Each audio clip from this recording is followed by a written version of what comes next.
and welcome back to my channel. My name is Danielle. For those of you who don't know me, hi, welcome. I'm so glad you stopped by today. Today I'm kind of doing a makeup chat, kind of something a little different here on my channel, especially what I'm talking about. And it has to do with consumer responsibility. So we are going to get into this. I would love to hear your guys' thoughts on this down below. This has been something that I've kind of been thinking about for a while now, and just kind of really wanted to get on here and chat with you guys and see what your thoughts are on it. Also, as always, I have my notebook here full of just thoughts and things that I kind of wanted to talk about. So we're going to go ahead and get started.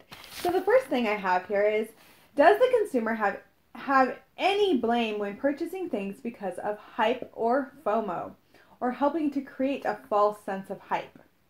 I think yes. I think we are a huge part in the makeup industry's wheel. There is reason to believe that us as a consumer can be in part to blame for the increased hype of a product, or falling into the hype of a product. And what I mean is, we as ourselves are hyping it up.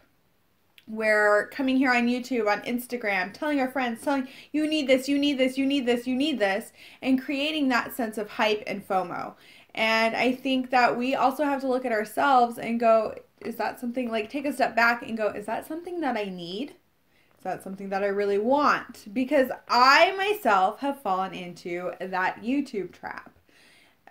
What I mean by that is that as a new YouTuber, I felt like I needed to own every single item that came out, and I felt so discouraged when I couldn't afford it or could not get it. And I would feel bad because I couldn't get it. And I would feel like, well, how's my channel going to succeed? Which I think is something that when anyone gets into makeup, or anything for that matter, we kind of have this sense of, oh, we need to catch up. And I don't really think that's true. We don't need to catch up. We don't need to be the ones ahead in the race or anything like that in terms of what the makeup industry is making us think. Beauty gurus or beauty influencers exist to sell us things. Now, I don't think I'm going to put this out here, I don't think every single beauty influencer is out there to sell us things. They're out there to give us their honest opinions on products, and a lot of them do a very good job about that. They're also there to question things in the beauty community, and I really do enjoy that about smaller beauty influencers.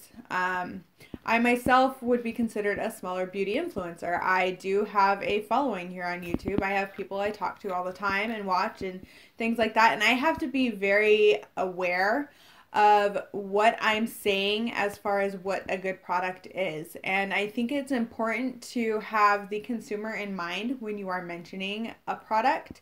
And I'm trying to get better at that. So, with beauty gurus though, the big beauty gurus, the ones that get constant PR, I do feel like part of their job is really to sell us those products. They are getting paid to sell us those products. That is their job, and that is how they make money. I mean, I can't blame them. I don't see any like shame in their hustle or their game. I mean, they're doing what they're doing, and they work to get there. That's also something I think people just need to remember, is that bigger YouTubers did work to get where they are. You don't have to necessarily respect what they're about now, but you have to look at it as they started where all of us started. 0 subscribers, putting that first video up there and seeing where it got you. But that's a whole other note. But not all of the blame in terms of their products or them selling is on them.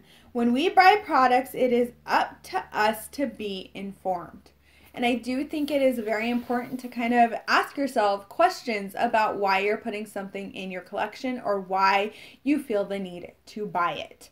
If it is something that you actually want, I would say go ahead and buy it. If it's something that you're feeling like you need to buy because so-and-so is saying it, or you're feeling pressured into buying it, I wouldn't buy it. I would take a week or so, or longer, however long you need, to kind of reevaluate why you want that in your collection. I do really think that it'll make you see If you really want something, you're still going to want it down the line. It's still going to be something on your list. It's still going to be something you can grab. Even with, like, say, limited edition items, you don't need to grab it the day it comes out. You can take some time to think on it. And I think that is very important. Compulsive buying. So here's the thing. I used to, and I'm going to be honest about this, I used to be a compulsive buyer. I'd go in and I'd walk out with bullet lipsticks that I did not need, nor do I wear. That I don't wear a lot of bullet lipsticks. I have a few that I'll occasionally wear, but if I want something that is going to be long wearing, I'm going to reach for a liquid lipstick. So with that, here's my thought on compulsive buying. I always felt good when I bought something. I feel good when I buy it. I feel good when I'm in the store. I feel good that I'm getting it. I'm excited to bring it home. I'm excited to put it in its little spot. It just makes me so happy. But I never use it. It just sits there. It goes to waste.